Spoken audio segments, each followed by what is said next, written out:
Donald Trump's newly created cryptocurrency surged over the weekend. Robert Frank joins us this morning with more on that. Robert, good morning. Good morning, Becky. Great to see you. Well, stock markets may be closed today, but the crypto markets are open, and the Trump family is indeed cashing in. Trump's net worth ballooning over the weekend thanks to that new token. It shot up to around $74 on Saturday, now settling down to around $50. The market cap of that meme token now at about $10 billion. Now, that is only for the 200 million tokens that are issued. There will be a total of 1 billion tokens that could be sold over the next year. So you've got only 20% currently in the market. The other 80% is currently held by Trump's company. Now, if they all sold at today's value, his meme wealth would be over $40 billion. Now, the Trumps have already made around $60 million in fees over the weekend just from all that trading. So separate from that, he's now worth about $7 billion. You got about $4.6 billion from Truth Social, that's DJT, that, and as well as the $2 to $2.5 billion from the Trump Organization. Now, Melania also cashing in on the crypto craze. Her meme coin, which launched yesterday, now has a market cap of over $2 billion. Eric Trump saying this is all part of a new and growing business sector, and Dollar Trump, that's the meme coin, is currently, quote, the hottest digital meme on earth, and this is just the beginning. Disclosures on the token's website state, quote, Trump memes are not intended to be an investment or security and is not political and has nothing to do with political campaigns or any political office or governmental agency. So, but clearly, Becky, this is the first time we've seen political power translate so quickly into crypto wealth. Tried to take my freedom and indeed to take my life. Just a few months ago in a beautiful Pennsylvania field, an assassin's bullet ripped through my ear. But I felt then, and believe even more so now, that my life was saved for a reason. I was saved by God to make America great again. So, my big take today, God saved Trump and America for a reason. America will be a manufacturing nation once again, and we have something that no other manufacturing nation will ever have, the largest amount of oil and gas of any country on earth, and we are going to use it.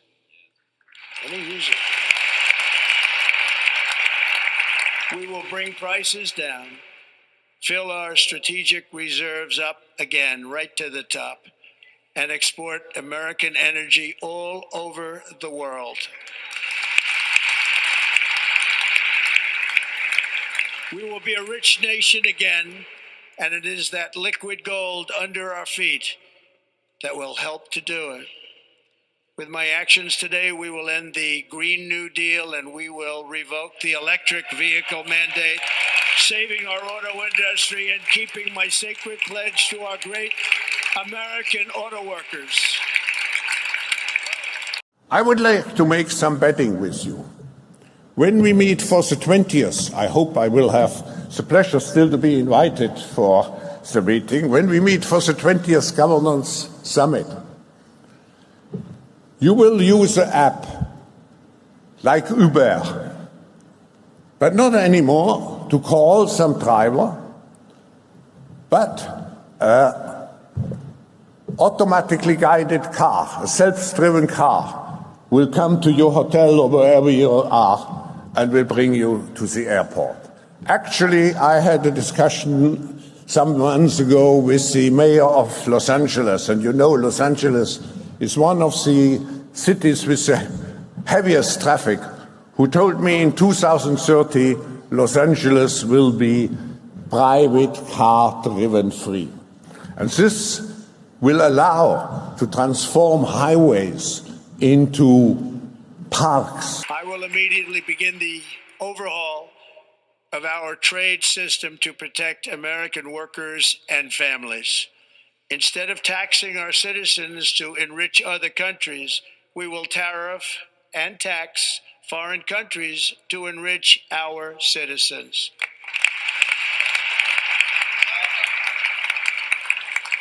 For this purpose, we are establishing the External Revenue Service to collect all tariffs, duties, and revenues. It will be massive amounts of money pouring into our treasury, coming from foreign sources.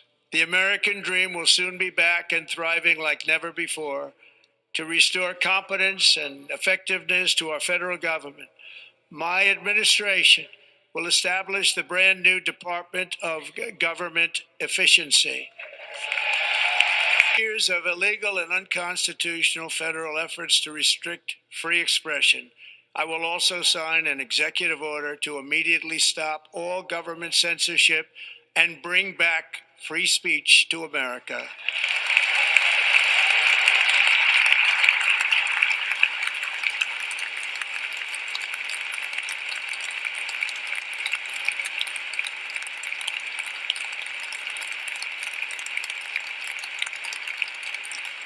Never again will the immense power of the state be weaponized to persecute political opponents, something I know something about. We will not allow that to happen. It will not happen again. Under my leadership, we will restore fair, equal, and impartial justice under the constitutional rule of law.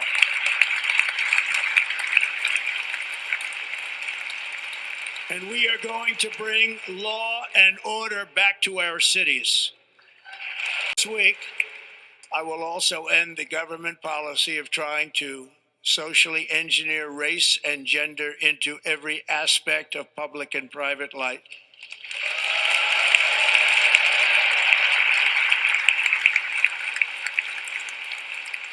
We will forge a society that is colorblind and merit-based.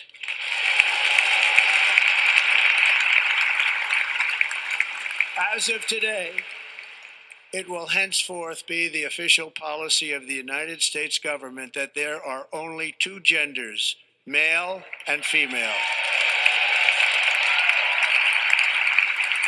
We will again build the strongest military the world has ever seen. We will measure our success not only by the battles we win, but also by the wars that we end, and perhaps most importantly, the wars we never get into. And from now, we are going to be changing the name of the Gulf of Mexico to the Gulf of America, and we will restore the name of a great president, William McKinley, to Mount McKinley, where it should be and where it belongs.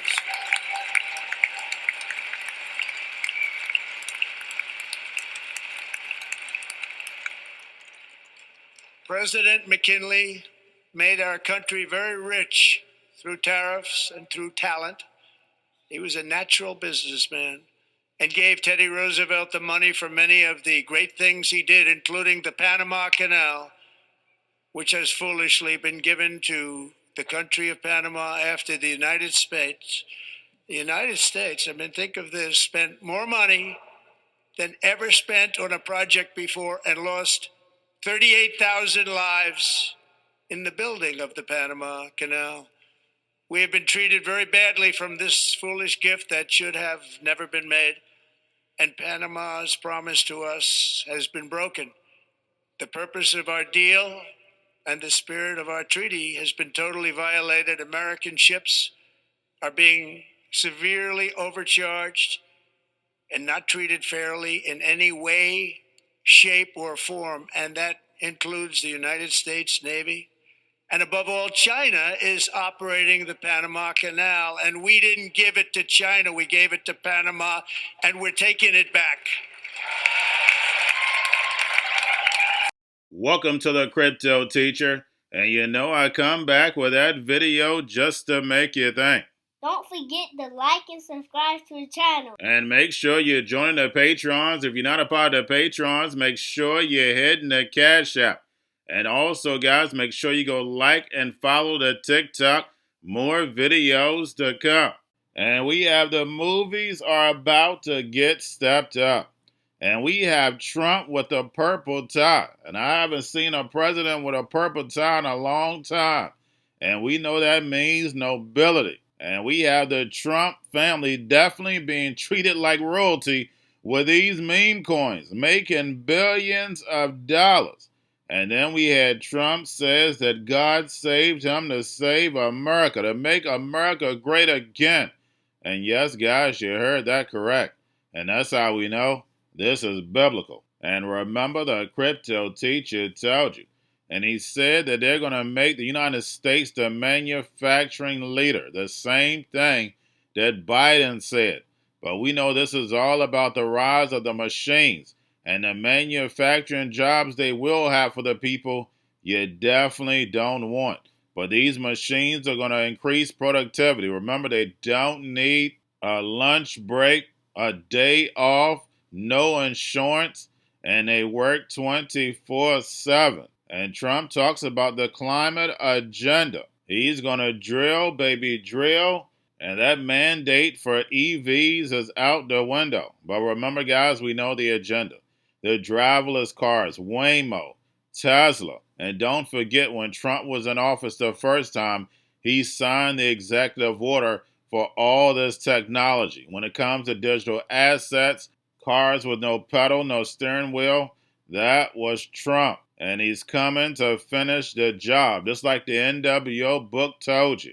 And then he talks about tariffs and taxes, and we know that's all about universal basic income, and people are going to be out of work due to the rise of the machines. And then also he talks about free speech, but we also know that's the number one agenda they want to get rid of. They want to control information. And with social media, with all these bots, they can control the information. And that's what this TikTok ban is really about. When the C word came and the younger generation started doing research and getting the information out, it spread it so quickly. They cannot afford that. There was no other social media site moving that information that fast. And remember, the crypto teacher told you. And then he talked about law and order in the cities. And then when it comes to the genders, there's only two genders, male and female, and we don't need an executive order for that.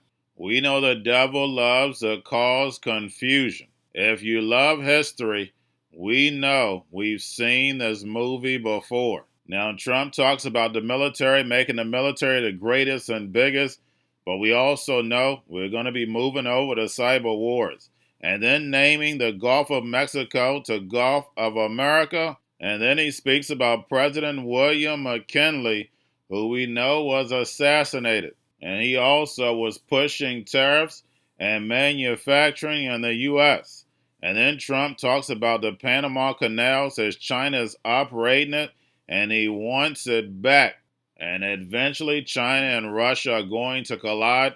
And you know I'm going to be bringing you back Anthony Sutton, because he told us we were going to be right at this point back in the early 80s. And we're going to have the fall of America to Babylon and the rise of the BRICS nations led by China with that digital yuan backed by that digital SDR. And remember, the crypto teacher told you.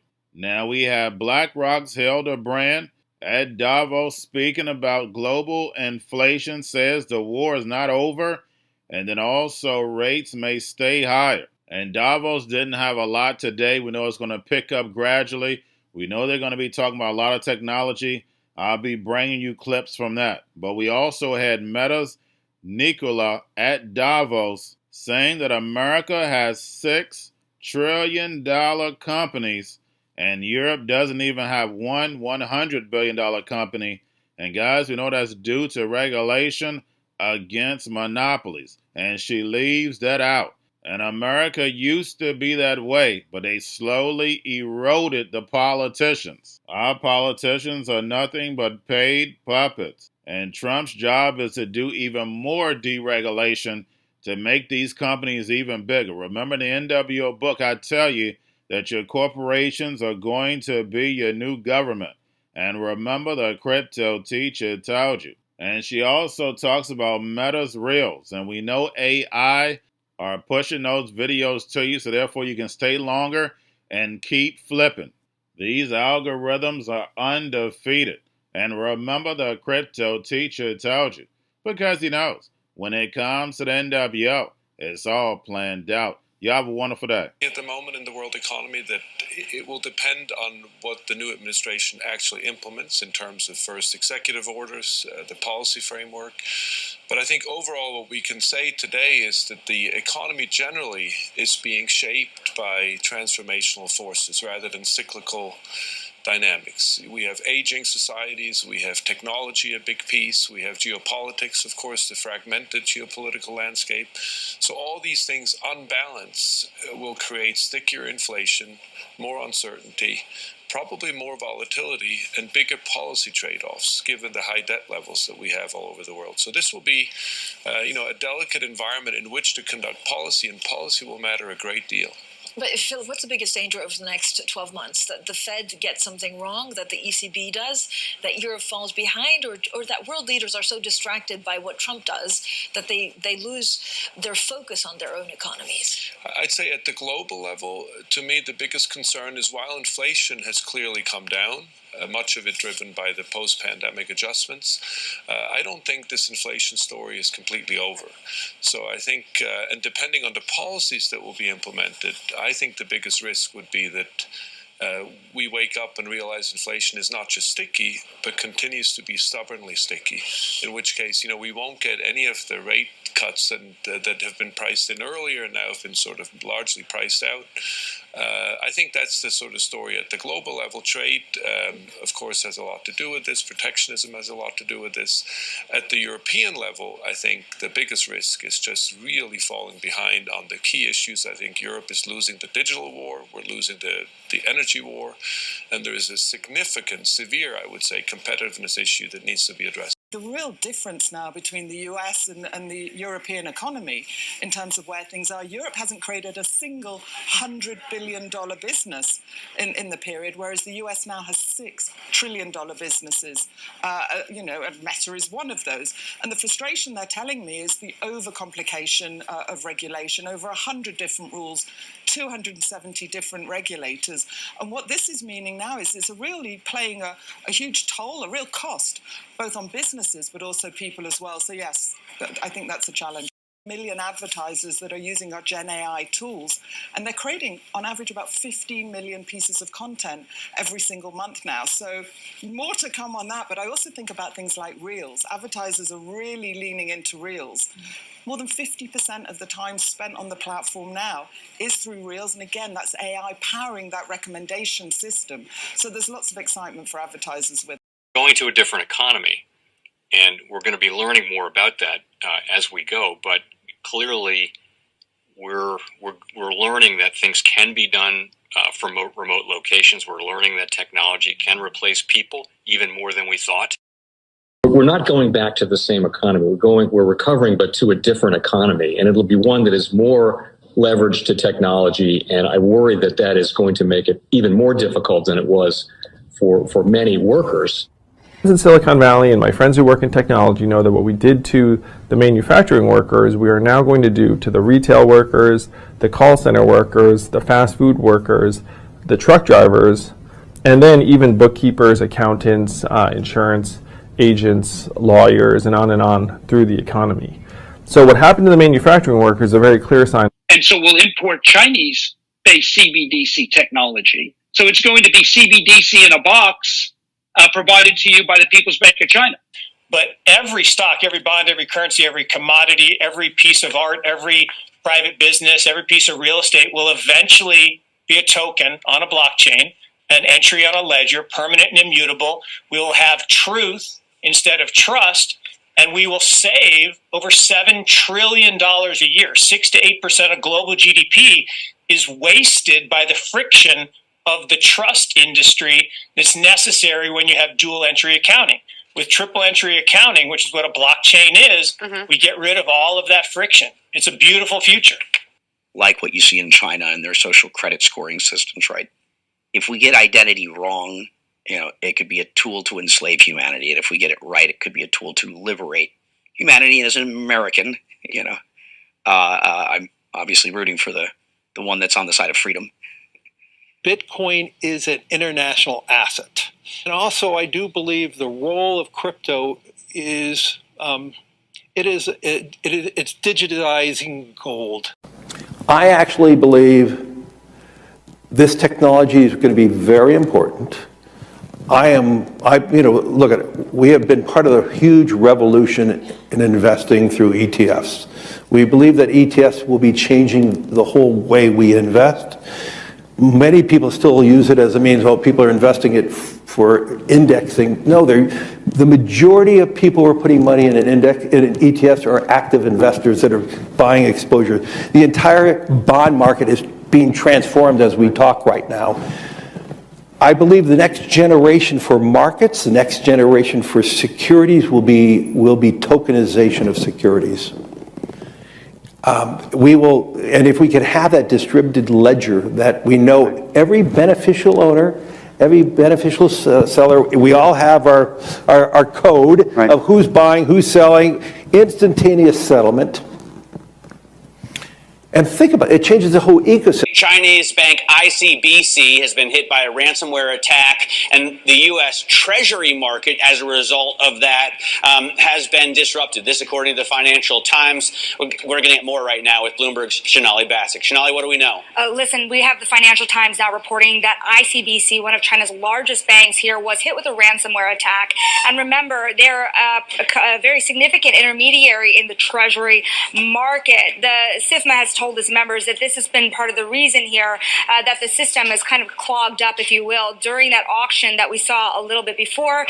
The attack had prevented ICBC, according to the Financial Times, from settling Treasury trades on behalf of other market participants. A large executive at a major bank also telling the paper that such a large party on the fixed income clearing corp creates major concerns, potentially impacting the liquidity of Treasury markets. Now, it was not just a poor auction.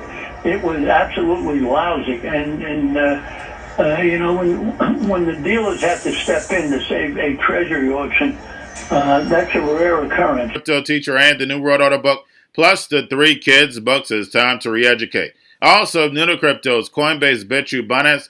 Do not forget book links and crypto links are in the description. The stock channel, guys. Don't forget to go like, subscribe, spread everywhere. You have your Kobo, your chip stocks, your banking, your gaming. While everybody's sitting at home, get home stocks, the Seaver, the biotech stocks.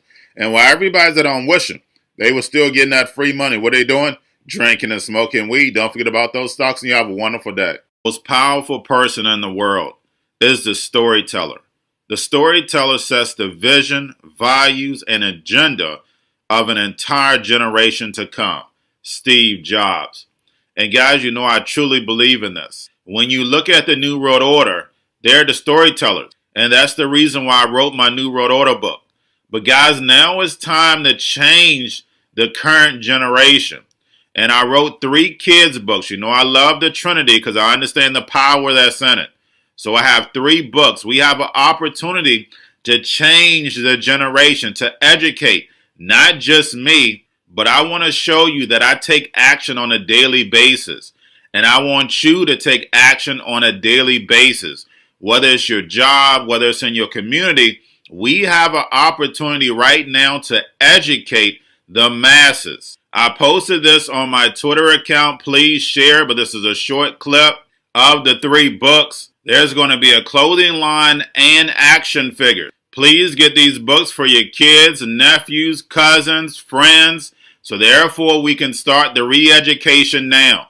Because as we see, the 4th Industrial Revolution foundation is definitely here. Robots, algorithms, drones, taking humanity out the picture. We have to re-educate. But let's get into the video. Part 1. King Joshua and Drama Team save the village. Part 2. King Joshua and Drama Team save New York from COVID 33. Part 3. King Joshua and Drama Team goes to China. It's mandatory to get part 1, part 2, and part 3 of this series. It's time to re-educate Generation Z.